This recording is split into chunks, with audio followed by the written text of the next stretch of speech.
ako, teacher. Wow! So, ayan, masaya naman ako na nakasama kita ngayon sa araw na ito. Kumusta ba? Ah, Mabuti naman po. Alam mo, teacher, mayroon akong ikukwento sa'yo. Talaga, anong ikukwento mo? Teka muna, bago ka magkwento, batiin mo muna yung mga kaibigan natin. Nandiyan pala kayo. Magandang araw sa inyo. Magandang araw mga nanay, mga tatay, mga kuya at ate. Ayan, nandito kami ni CJ. Meron daw ikwento sa akin si CJ. O sige, ikwento mo sa kanila. Hindi lang sa akin, ikwento mo sa mga bata o sa mga nanonood sa atin. Ah, Kasi po, kanina, bago ako pumunta ng school, Oo, bago ka pumunta ng school, anong nangyari? nakakita ka ng ng kaluhi. Pulubi? Ako, Oo, ano naman nangyari dun sa pulubi? Bakit anong nangyari dun? Anong ginawa mo dun sa pulubi? Inaway mo ba? hindi po. Ah, Naubo ako sa kanya. Tapos, hinigyan ko yun ng baon. Oh, binigyan mo ng baon mo? O di wala ka ng baon. Hindi po. Marami akong baon. Nakita ko silang gutom na gutom siya eh. Kaya, nag-share ako ng baon ko. Wow! So nag-share ka ng baon dun sa pulubi na nakita mo sa daan papuntang school. Opo, Wow, talaga, very good. Ano naman yung binigay mo sa pulubi na yun? ah, hinigyan ko siya ng isang sandwich at saka isang saging. Kasi marami na akong baon eh. Wow, ang ganda naman. Ayan, alam mo ba, CJ? Ako rin, nag-work akong mabuti kasi gusto ko rin mag-share ng mga regalo dun sa mga kaibigan ko, dun sa mga tao na gusto kong bigyan, kaya nagtatrabaho akong mabuti. Ha? Ang ganda naman. Ako nga teacher, di ba? Naroon akong alkansya. Oo nga, naalala ko yung alkansya mo, yung mga barya-barya. Ano bang ginawa mo dun? Ano? Bibili ako ng mga regalo ko rin. Tapos halikan ko yung si Kuya Puluwi. Bibigyan ko siya ng regalo. Wow, oo nga. Ako din, nagtatrabaho akong mabuti. Nagbibenta ako ng ganito. Oh. Ano yan? Pomegranate coffee? Oo, kape ito, CJ. Ito yung pomegranate coffee na binebenta ko. Nagbebenta ako ng marami para pag marami na akong marami akong benta, makakapag-bili ako ng regalo, makakapag-share ako sa mga kaibigan ko at mga gusto kong bigyan. Ako naman ganyan para may pera na ako, tapos makapag-share ako. Ha? Ang ganda nun, teacher. Ang ganda yung nagsishare, di ba? Oo. Ayan, yung kwento natin ngayon tungkol doon sa alam mo ba, limang libong tao yung pinakain. Tapos, limang tinapay lang, dalawang isda yung yung kanilang nakita dun sa bata na nag-share. Ayan, pero napakain nila yung 5,000. Ang dami nun, teacher. 5,000? 5,000? Oo, 5,000 yun. Pero napakain kasi nag-share yung bata na may baon na 5 tinapay. Tapos napakain yung 5,000. Kasi ako marinig yan, teacher. Sige, kanto mo na yan. Oo, ikukwento ko sa'yo para malaman mo kung paano napakain yung maraming tao. Dahil lang sa pag-share ng isang bata, yung baon niya, shinare niya, at tapos nakakain yung 5,000. O, di ba? Kagaya nung ginawa mo dun sa pulubi na sinasabi mo. O, yan. Nag-share ka ng baon, tapos nakakain si kuya, di ba? Kaka, ang sarap nga ng pakiramdam kasi nakita ko ang saya-saya niya eh.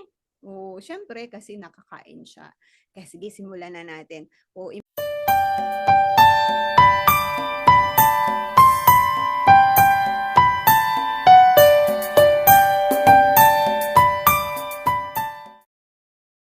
si Jesus at ang kanyang mga alagad ay sumakay sa bangka at nagpunta sa isang bayan ng Bethsaida upang makapagpahinga.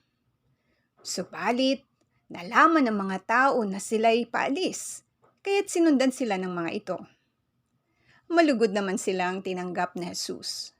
Nagturo siya sa kanila tungkol sa paghahari ng Diyos at pinagaling ni Jesus ang kanilang mga karamdaman.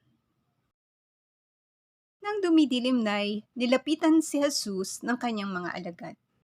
Paalisin niyo na po ang mga tao nang makapunta sila sa nayon upang humanap ng makakain at matutuluyan. Nasa isang ilang na lugar po tayo. Tama po. O nga po, nagugutom na po sila. At napakarami po nila. Hindi po natin sila kayang pakainin. Ngunit sinabi ni Jesus sa kanila, Kayo ang magbibigay sa kanila ng makakain. Wala po tayong sapat na pagkain para sa kanila. Napakarami po nila. Meron lamang pong isang bata ang nagbigay. Ang 5 tinapay at 2 isda. Kaya't kailangang pumili kami ng pagkain para sa mga taong ito para sumapat at sila'y makakain lahat. ngunit iba ang tugon ni Jesus sa kanyang mga alagad. Tipunin silang lahat at paupuin ninyo sila ng grupo-grupo na mayroong tigli-50 bilang. Ayun nga ang ginawa ng kaniyang mga alagad. Pinaupo ang lahat na may grupong tigli-50 ang bilang. Ang kabuoang bilang ng mga lalaki ay 5,000, hindi kasama ang mga bata at mga kababaihan. Kinuha ni Jesus ang 5 tinapay at 2 isda, at pagkatapos, tumingala sa langit at nagpasalamat sa Diyos.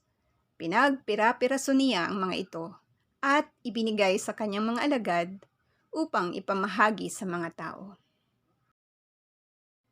Dinala ng mga alagad ang mga pagkain sa mga tao at silang lahat ay nakakain at nabusog. At pagkatapos noon, ay tinipon ng mga alagad ang mga lumabis na pagkain at nakapuno sila ng 12 basket. Tunay nga ang Diyos ang nagbigay ng pagkain sa napakaraming taong ito. Sa pamamagitan nga ng pagbabahagi ng isang bata ng kanyang baon at sa pagpapala ni Jesus, maraming tao ang nabusog at nakakain. Maliit sa bilang, subalit kapag ipinagkaloob sa Diyos, yun ay kanyang pagpapalain. Ang pagbabahagi ng kahit anong bagay, maliit man o malaki, at ito ay taus-pusong inialay sa Diyos, ay magkakamit ng mga biyaya. Kung tayo ay may talento, gamitin natin ito para sa Diyos.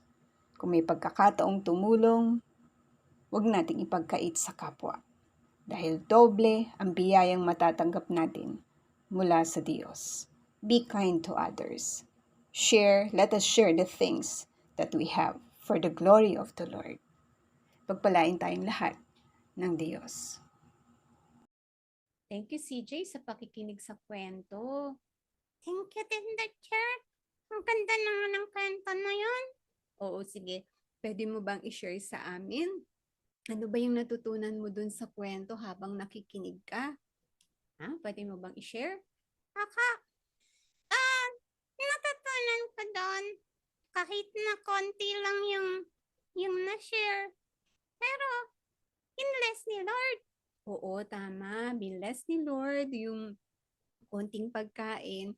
Pagkatapos maraming tao ang nakakain dun sa konting pagkain na na-share ng bata, di ba? Ang galing nga, teacher. Natutunan ko din na maganda yung nag-share. Oo, maganda yung talaga yung nag-share kasi nabibless tayo ng Lord, binibless tayo ng Lord, at saka hindi niya tayo pagkukulangin. O yan. So CJ, ano yung gusto mong gawin ng ito na habang nakikinig ka, tapos natutunan mo yung pag-share ay mabuti, ano yung gusto mong gawin? Ang gagawin ko, teacher, mag-share ako ng baon ko. Wow, mag-share ka ng baon sa classmates mo? Nag-share ko ako ng baon dun sa walang walang dalang baon. Kasi kawawa naman sila eh. Oo, maganda yun, CJ. Yan yung natutunan ni CJ ngayon na pwede siyang mag-share ng baon o pwede siyang, kung meron siyang something, pwede niyang i-share doon sa mga nangangailangan. Tayo din, pwede natin gawin yun, lalo na ngayong Kapaskuhan, di ba? So kapag tayo ay gustong tumulong sa kapwa, meron naman tayong pwedeng ibigay, napakagandang gawin nun kasi i-bless tayo ng Lord. Di ba, CJ? Yan. Bless tayo ni Lord, hindi na, lagi naman siya nagbibigay sa atin eh. Oo, talagang siya na yung nagbibigay sa atin lahat. Ayan, siya yung nagbibigay ng mga pagkain natin, pangangailangan. Ang gusto lang ng Lord, makita sa atin na meron tayong magandang puso mag-share. Ayan, so yan yung po yung natutunan ni CJ at sana may natutunan din kayo mga bata, mga ate, mga kuya, lahat ng nanonood. Ayan, napakagandang gawin na marunong tayo mag-share kasi pinagpapala tayo ng Lord. Ayan, CJ, ready ka na ba sa activity natin? Ready na po ako. Oo, sige. Ipapaliwanag ko sa iyo yung ating gagawin at kayo din, pwede niyong gawin ito sa Sunday school, sa bahay, o ano man yung pwedeng, yan, kayang-kayang gawin ito as project. Ayan, so participation sa church, pwede natin gawin to. Diba, CJ? Yan, i-guide ko si CJ. Kayo din, sundan niyo ako kung paano natin gagawin. Pero bago yun, tayong lahat ay mag-pray. So pag-pray ko kayo, pray tayo, CJ. Sige. Let's pray. Hold your hands. Pray tayo. Lord Jesus, salamat po sa natutunan namin na kapag kami ay nag-share ng mga bagay na mayroon kami, patuloy mo po kaming i-bless. Salamat po, Panginoon, sa mga nakasama namin ngayong araw na to at ganun din kay CJ. Salamat po, Lord, na patuloy mong binibless ang aming hanap buhay at patuloy mo rin po kaming pagkalooban ng pangangailangan namin sa araw-araw upang mayroon kaming ibahagi, mayroon kaming maitulong sa aming kapwa, especially dun sa mga nangangailangan. Lord, lahat po ng mga nakasama namin ngayong araw na to, pagpalain mo po at ingatan. At kung may mga karamdaman man po sila, Panginoon, pagalingin niyo po dahil ikaw yung Diyos naming makapangyarihan. Ikaw yung Diyos na hindi nagbabago. Ikaw yung Diyos na nagmamahal sa amin. Ingatan mo po ang mga nanay, tatay sa kanilang trabaho, mga ate at kuya. Ganon din po ang mga anak, mga batang kasama namin. Tulungan niyo po sila at ingatan sa araw-araw. Tulungan mo rin po sila sa kanilang pag-aaral. Lagi mo po silang bigyan ng talino. Marami pong salamat, Jesus, sa kwento na aming napag-aralan ngayong araw na ito.